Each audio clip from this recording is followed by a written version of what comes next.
असम के मुख्यमंत्री ने बताया कि असम कैबिनेट जुबीन गर्ग की मौत से जुड़े मामलों के निपटान के लिए गुवाहाटी हाई कोर्ट से फास्ट ट्रैक या विशेष न्यायालय स्थापित करने का अनुरोध करेगी। मुख्यमंत्री ने कहा कि इसका उद्देश्य मामले की त्वरित और निष्पक्ष सुनवाई सुनिश्चित करना है ताकि पीड़ितों और उनके परिवार को न्याय समय पर मिल सके।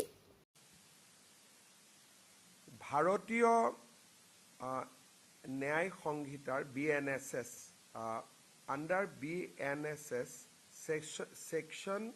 346(1) এই ধাৰাৰ অধীনত ৰাজ্য চৰকাৰে